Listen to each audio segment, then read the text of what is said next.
মোচাটাকে তো খুব ভালো করেই সেদ্ধ করে নিতে হবে। আর তারপরে তো সেদ্ধর পরে এবার কড়াই প্রথমে আমি তেল আর একটু ঘি দিয়েছি, তাতে একটু জিরে আর শুকনো লঙ্কা ফোড়ন, তারপরে আদা জিরে আর একটু দিয়েছি জিরে ধনে লঙ্কার গুঁড়ো দিয়ে ভালো করে টমেটোটা দিয়ে এবার কষিয়ে নিতে হবে। এবার এটাকে খুব ভালো করে ফ্রাই করা হয়ে গেলে এবার মোচা সেদ্ধটা দিয়ে দেব। আর ঘি গরম মশলা তো দিতেই হবে। আর নারকেল কোড়াটা, আর তোমরা তো বুঝতে পারছো, আর ছোলা দিলে মোচায় নিরামিষ সবাই চেটে পুটে খাবে। আর নিরামিষ মোচা মানে ঘি গরম মশলা, আর এদিকে থাকবে সাথে নারকেল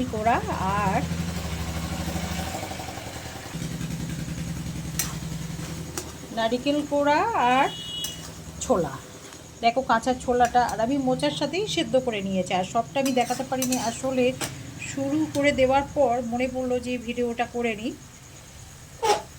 তাহলেও আমি যেটা করেছি, মানে আমি তো রান্নাটা করছি, আর মানে যেভাবে করছি সেটাই তোমাদেরকে বললাম।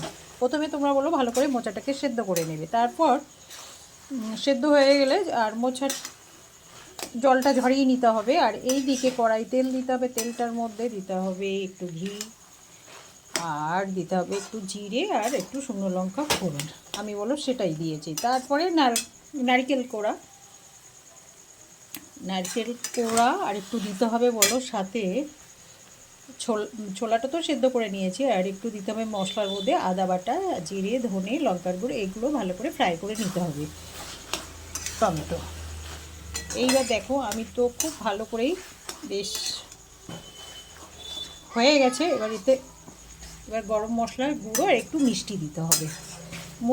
মোচা কে কে খেতে ভালোবাসো সবাই একটা করে কমেন্ট করবে। আর নতুন বন্ধুদের বলছি তোমরা সবাই একটা করে সাবস্ক্রাইব করে পাশে থাকবে। তোমরা দেখো মোচা কে কে খেতে ভালোবাসো, আর খুব ভালো জিনিস এটা।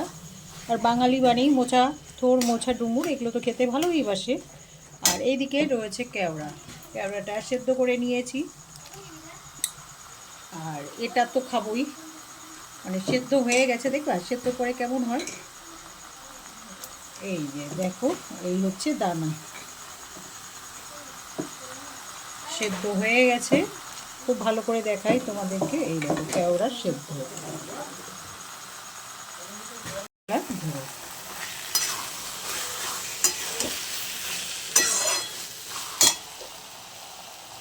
গরম মশলার গুঁড়ো দেখো এটাই করে রাখছিলাম, দেব। হয়ে গেছে মোচাটা।